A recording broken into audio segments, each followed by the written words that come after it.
আসসালামু আলাইকুম রহমতুল্লাহ। সুখে থাকতে ভূতে কেলায়। মালডারে ভাবছিল দেশের উন্নয়ন এবং কল্যাণ সাধন করবে, কিন্তু নেপালের বালেন্দরের বাল খুব দ্রুতই ছেটে দেবে ভারত। এর আগের সরকার যে পড়ে গিয়েছে, সেও মূল পড়ে যাওয়ার মূল কারণ হলো ভারতের সাথে 2-3টা ইস্যুতে সে তেড়ামি করছিল। সে তেড়ামি করার করে সে ভারতের সাথে সম্পর্ক না করে সে ওই বাণিজ্য দুইটি চীনের সাথে করতে চেয়েছিল এবং ভারতের বিশ্বাসের উপরে সে আঘাত এনেছিল। তাই জেনজি দিয়ে বালেন্দ্ররা যাহাকে ফেলিয়া দিয়েছে তাকে ফেলে দিয়েছিল, এক কথায় বলা যেতে পারে। যাই হোক, এই বালেন্দ্র অল্পদিন ক্ষমতায় এসে এখনও কূটনীতি কী, ডিপ্লোম্যাসি কী, এর উপর দীর্ঘস্থায়ী পড়াশোনা নেই, দীর্ঘদিনের পড়াশোনা নেই। রক্ত গরম তো, কারে মারবে আর কারে ধরবে সেটা বুঝে উঠতে পারে না। এখন আপনারা জানেন যে এই নতুন সরকারের স্বরাষ্ট্রমন্ত্রী ইতিমধ্যে পদত্যাগ করিয়াছেন জনগণের চাপের মধ্যে, কারণ সে 2 মাসের ভেতরে এত দুর্নীতি করেছে যে জনগণ তাহা বুঝিয়া ফেলিয়াছে। এখন এই বালেন্দ্রর সময় এসেছে, কারণ আপনারা এই ইতিহাস জানেন কিনা আমি জানি না, নেপালে 18 বছরে 14 বার সরকার পরিবর্তন হয়েছে। তার মানে এই যে আসে সে জনগণের ফান্ডামেন্টাল রাইটস সেটা পূরণ করতে পারে না। যতটুকু পূরণ হয় সেটুকু মূলত ওই ভারতের কারণেই পূরণ হয়। ভারত 65 থেকে 70% ব্যবসা বাণিজ্য বা তাদের চাহিদা পূরণে কাজ করে থাকে। এবং আপনারা জানেন আপনার প্রতিবেশী প্রায়োরিটি ফার্স্ট, মানে নেইবার ফার্স্ট যে পলিসি ভারত মেইনটেইন করে, সে নেইবার ফার্স্ট পলিসির হিসাবে প্রথম অর্থনৈতিকভাবে সাহায্য করেন আপনার ভুটানকে, 2 নম্বরে যাকে সাহায্য করেন সে হলো নেপাল।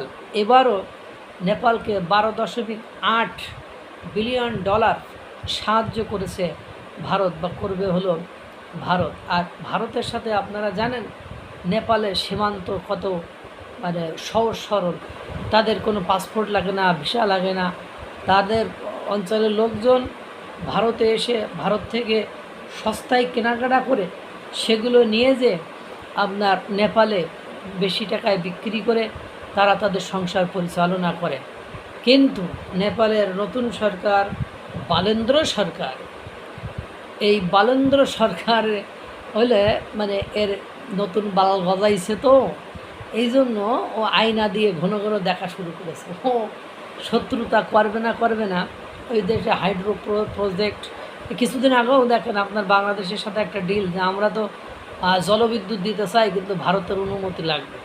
অথচ ওরা ওদের দেশের অর্থনীতি বাঁচানোর জন্য নাকি ভারতের উপরে মানে কাস্টম ডিউটি আরোপ করবে, অর্থাৎ তাদের দেশের মানে অর্থের 100 টাকা সমমূল্যের কোনো কিছু ভারত থেকে যদি তারা ক্রয় করে তাহলে সেখানে তাদেরকে কাস্টম ডিউটি দিতে হবে, অর্থাৎ শুল্ক দিতে হবে, এটা আরোপ করেছে। এতে করে সরাসরি এটাকে বলা যেতে পারে ভারতের সাথে নেপালের যুদ্ধ।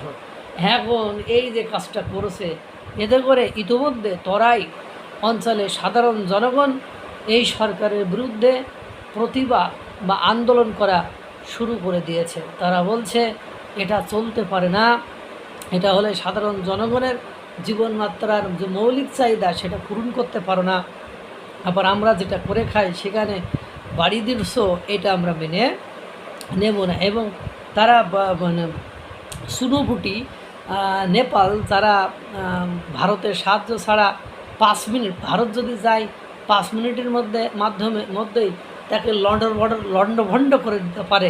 এর আগে যত সরকার পড়েছে সবাই মূলত এই তেড়ামি করার কারণেই পড়েছে। আমার মনে হয় না বালেন্দ্র মিয়া আর বেশি দিন এক্সিস্ট করবে না, কারণ ওর অভিজ্ঞতা নেই যে বাংলাদেশে ওর প্রতিবেশী বাংলাদেশি ঠিক অবিকলভাবে ভারতের সাথে অরাজনৈতিক সরকার এসে ডক্টর ইউনূস সরকার এসে ভারতের সাথে কত কাহিনী করলো, সে যে কাহিনী করতে করতে করতে অর্থনৈতিক অবস্থাটা বাংলাদেশের অর্থনৈতিক অবস্থাটা এমন জায়গায় রেখে গিয়েছে যে নতুন সরকার এসে ভারতরে আব্বা বলে ডেকেও এখন রেহাই পাচ্ছে না। এখন সব কিছু বাংলাদেশের অর্থনীতি বাঁচাইতে হলে ভারতের সাহায্য সহযোগিতা ছাড়া সে কোনোভাবে সাস্টেইন করতে পারছে না। ইতিমধ্যে আপনারা জানেন বিদ্যুৎ ও গ্যাস সংকটে তাদের বাংলাদেশের উৎপাদন ব্যাহত হচ্ছে। বাংলাদেশের শিল্প কলকারখানা যে ক্রয়াদেশ সেটা বাংলাদেশ থেকে নিয়ে যে ভারতকে দিচ্ছে। নেপাল তুমি বুঝছো অনেক, গায়ের রক্ত গরম হলেই দেশ পরিচালনা করা যায় না। আর তোমার একটা দেশ যেটা অধিকাংশ ভারতের উপরে নির্ভরশীল, তুমি ডিপ্লোম্যাসি করে তুমি আলাপ আলোচনার মাধ্যমে তুমি অনেক কিছু করতে পারতা, কিন্তু সেটা না করে তুমি ভারতের সাথে তেড়ানি করে তোমার দেশকে একটা ঝুঁকির মধ্যে ফেললা, আর তোমার গদিটাকে তুমি নড়বড়ে করে ফেললা। আমার মনে হয় না তুমি খুব বেশি দিন ওই গদি ধরে রাখতে পারবে। আল্লাহ তাআলা সকলকে ভালো রাখুক, সুস্থ রাখুক। আসসালামু আলাইকুম ওয়া রাহমাতুল্লাহ।